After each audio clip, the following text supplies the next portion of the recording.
everyone, and welcome to MeowMix, the Carolina Panthers podcast. My name is Steven. My name is Jerry. And everyone out there, thank you for all the subscriptions. We've got our channel's growing a lot. For all you new listeners out there, please like and subscribe. We definitely appreciate it. Today, we are going to go over the top 20 Carolina Panthers of all time. Well, who you got at 10? I have D'Angelo Williams. Okay. This was the guy I left off my list on purpose. I completely understand. I didn't like putting him on my list, but for the reasons he was here, he was really good when he was here. Double trouble, and I always thought he was a better running back than Jonathan Stewart. I agree with that. That's why I put him higher than Jonathan Stewart. I don't feel like he associates himself with the Panthers anymore, so I'm not going to associate him with the Panthers anymore. I understand. My number 10 is Ryan Khalil. Mm. Longtime center, and much like Jordan Gross, when Khalil left, there was a drop-off, and it was noticeable. I was going to say, that's the hardest time is when you have a player like that you don't notice, then they leave, and we're still trying to find a replacement. I know Matt Paradis is here, and Paradis had an okay season last year. Yeah, but Khalil was, just among solid. the best. Yeah. And always played, and towards the end he got hurt a little bit, but pretty much was always, you could always count on Ryan Khalil. Always count on Ryan Khalil. Number 9 for me, snuck into the top 10, Thomas Davis. Thomas Davis. Yeah. Just again, when you think of a Panther, a Panthers franchise player, it's Thomas Davis. He was just lived and bled Panthers blue. Of course, retired along with Greg Olsen officially in a nice ceremony last year. Or was that earlier this year? I think it was earlier this year. Yeah. But yeah, Thomas Davis, of course, came through all the knee injuries and everything and made the Pro Bowl with the Panthers, formed that amazing linebacker core with Luke Kuechly, who we both have higher on our list. So Thomas Davis, number 9 for me. Number 9 for me is someone you already mentioned a long time ago, Chris Jenkins. Chris Jenkins was so dominant while he was here. That first Super Bowl, this Panthers team, people fail to realize him, Princeton Bruckner, Mike Rucker, and Julius Peppers. I think it was Julius Peppers. They were just so dominant.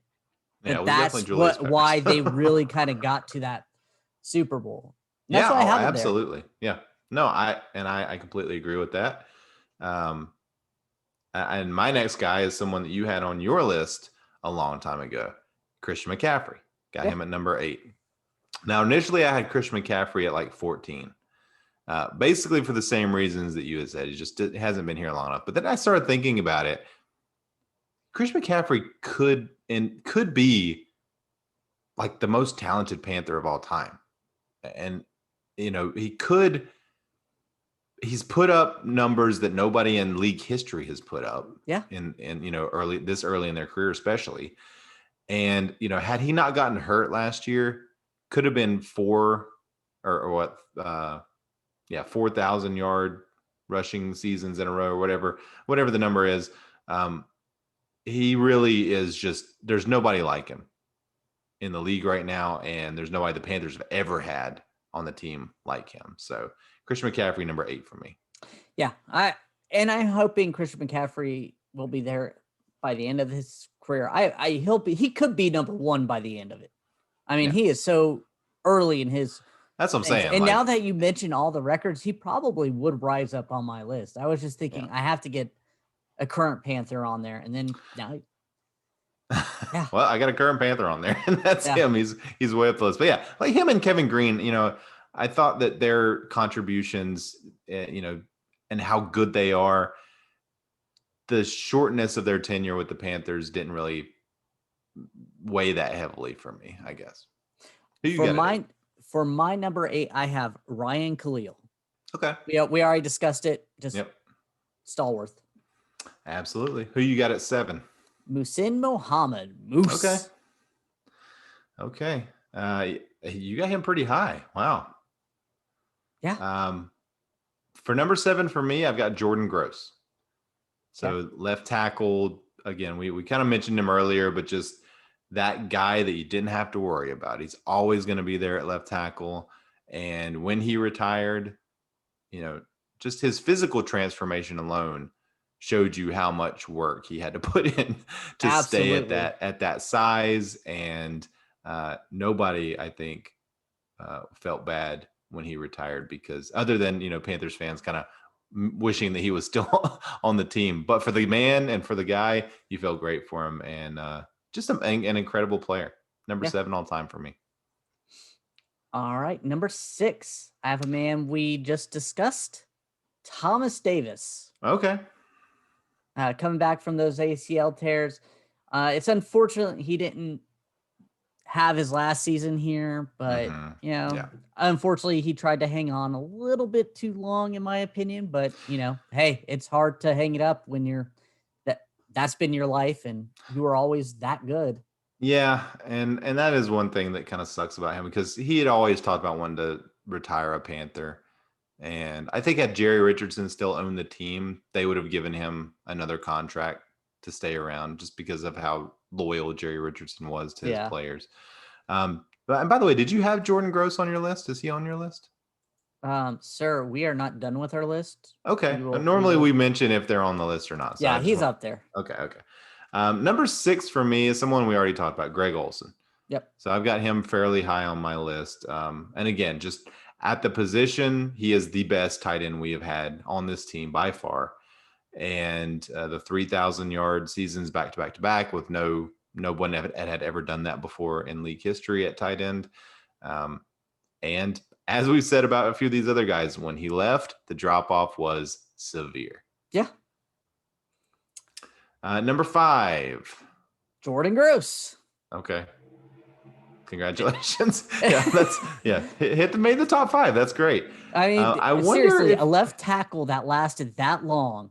I mean, Panther fans, we were spoiled for so long. They are still searching for his replacement to this day.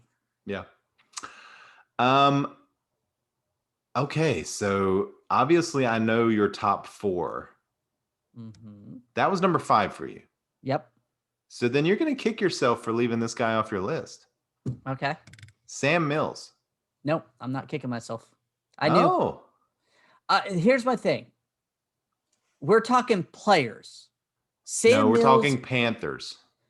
I had Panther players. Well, he was a Panthers player. For 3 years. And he had 1 Pro Bowl in that season. Or in those 3 years. He was a good player. I'm not knocking his play. He was a good player. But I don't. So we looked at this a little differently. I just don't see. If I was going to put a player that only played 3 seasons, I would put Kevin Green above him. Yeah, I understand that. He means the world to this organization. They keep pounding and everything else. But I consider him more of a coach / just icon for the team. Does that make sense? Not necessarily. It makes perfect sense. And I think an icon of the team has to be on the list. He wasn't an icon because he was a player. If he didn't become a coach, he was an icon of this team and have that memorable speech in that season, the Panthers organization wouldn't be talking about him like this. But he wouldn't have been a coach on the team if he wasn't a player first. I mean, he wouldn't. I don't think he would have been a coach for the team. So I understand what you're saying. Like his what he did on the field, correct, when he was a player, does not put him on the top 20 Panthers players of all time. But I think what he meant to the organization and the fact that he was a player for the Panthers, you could arguably say he's number 1. I mean, what he's meant for the franchise. I could see that. What he brought to the franchise as a Panther, as a member of the organization. So that's good. I'm glad that we kind of had that talk. I think that type of aspect, we could say Marty Hurney could be on the list, or Marty Hurney would John never Fox. make the list. Not well on my list, no. But I mean, think but Marty about Hurney it. wasn't a player either. I mean, Sam Mills played for the Panthers for multiple seasons, and made a Pro Bowl as a Panther. So I mean, it's not like he was a bad player at all. Yeah, I have no problem having him on my list, and I wanted him in the top 5. So he is number 5 for me. So I know our next 4, in some order, we know who those guys are going to be. Yeah. I will go ahead and give my number 4. I bet it's the same as yours. Luke Kuechly. No. Okay. So obviously Luke Kuechly, we all know Luke Kuechly. He's a very recent Panther. Pro Bowls at the Yin Yang, All Pros at the Yin Yang. One of, if not the best linebacker in the league when he played. Surefire Hall of Famer, probably first ballot, should be first ballot in my opinion. Led the team in tackles, led the league in tackles many times, defensive player of the year, rookie of the year. What else could you say about Luke Kuechly? Yeah. We'll discuss that all later. Yeah. I have number 4 as Cam Newton. Okay. I have Cameron Jarrell Newton at number 4. He led this team to the 2015 Super Bowl and then fell off. This is why he's number 4, not higher. Mm-hmm. If he could have contained that, he was always a rocky road type of quarterback, but he had such the talent. Mm-hmm. And that 2015 season MVP, I mean, that was such a great year, but unfortunately he followed it up with nothing else. Like it was difficult for me. No, I completely understand. If he could have hung on and didn't have those injuries, he probably would have easily been number 1. But unfortunately, his career got derailed here. It could be because of, coaching. He had some really bad coaching here offensively during those. Well, a lot of it is injuries. I mean, injuries caught up to him. Mm-hmm. The way he played caught up to him. But again, Mike Shula never protected him. The organization never protected him. So we're going to have an interesting conversation about him in a few minutes. Number 3, who you got? I have Julius Peppers. I got Julius Peppers number 3 as well. Yeah, I mean, J. Pep, again, another guy who was an incredible player for the Panthers for a long time, left, came back, and unlike Masin Muhammad, really, Peppers played at a pretty damn high level when he came back for the Panthers. And he was, I don't want to sound mean, he was old when he was back here, too. Yeah. If he played his whole career here, he would be number 1 on my list, but he just didn't. I have to, I'm looking at him at what he did in a Panthers uniform. Yeah, I would agree. This is another guy who is a surefire Hall of Famer. Julius Peppers is a no doubt first ballot Hall of Famer. I mean, he's one of the best all time at that position. So number 2, I guess you're going to have, we'll have a different number 2 here. My number 2 is. Oh, the intensity. The intensity. You froze right as you said my number 2 is. All right. My number 2 is Steve Smith. My number 2 is Steve Smith. Carolina Panther of all time. Okay, interesting. Yeah, I mean, I don't even know what we could say about Steve Smith. He leads the team in all-time receiving yards. This is a guy that other teams feared every time he stepped on the field. And he's a guy the Panthers feared every time he stepped on the field against us when he was with the Ravens, because he'd send him to torch the Panthers. And he wanted to. The Panthers in the media. Oh, yeah. I'll never forget that game. The first game he played against the Panthers with the 2 touchdowns and like 150 yards or whatever it was. I mean, he just absolutely killed us, and he was so excited. But yeah, this is, Steve Smith, thank God he's back. Triple Crown winner in 2005.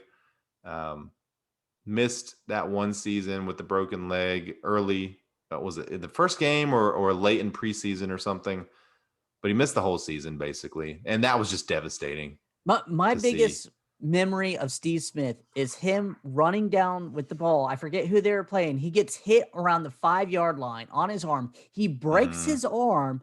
He continues to hold the football and run into the end zone and score. He didn't go down. Yep. He didn't fumble the ball when he broke his arm. Yep.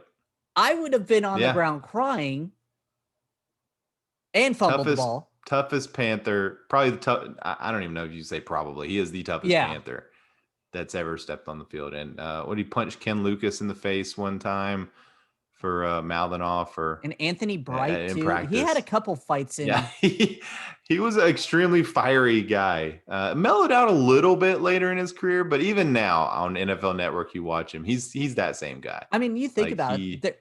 Every time they play like NFL highlights and stuff, you'll always hear "Ice up, son! Ice up!" Ice up, son! Iconic line, almost as iconic as "Keep Pounding" for the Panthers. Like it is, it's right up there. All right, so your number one is Luke Kuechly, then. Absolutely, Luke Kuechly, just dominant. Yeah, Pro Bowler every year except for 1 year. Defensive Rookie of the Year that year. Defensive MVP. You talked about Thomas Davis being the Panthers' bleeding blue. I think Luke Kuechly did. Again, 10 years. It sucks that he had to end his career early, but he did it for the right reasons, in my opinion. He just, health-wise and everything else. Yeah. That's it. I don't know what else I can say about Luke Kuechly that this fan base doesn't know about him already. No, I completely agree. He's extremely deserving of the number one spot. And the only reason I had him at 4 really was just because I wanted him to play longer. And I felt like he still had some of his prime left. But again, you're right. Like, who can fault the guy given what he went through? Yeah. Concussions and everything.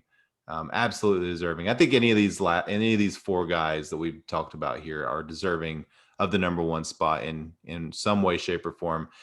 And Cam Newton is my number one Panther of all time. Only league MVP the Panthers have ever had. We could go through the stats, but arguably the number one rushing quarterback of all time in league history, certainly when it comes to touchdowns. But he's right up there in rushing yards as well. But more than anything else, Cam Newton made the Panthers relevant in a way that they had never been. Made the Panthers cool, made the Panthers hip, like he put his stamp on the team, and there was an identity with the Panthers that we didn't really have before. And we kind of had, a head coach in Ron Rivera who wasn't a personality. There was no real personality to this team, even with John Fox. It is what it is. Like there was no, Jake Delhomme was a personality, but he wasn't a trendsetter, right? Cam Newton was a trendsetter. The dab was not what it was before Cam Newton, the Superman. Like he's got everything you would want in a quarterback. He was for the Panthers until the injuries started catching up to him. He had the one great season. You look at his stats, the rest of his seasons, and especially in terms of throwing the ball, were fairly average. Rushing the ball added that element that made him a superstar. But how many superstars did the Panthers have the Panthers had in their history? Just, global icon superstars. I think that's only one. So until next time, guys, stay safe out there and keep pounding.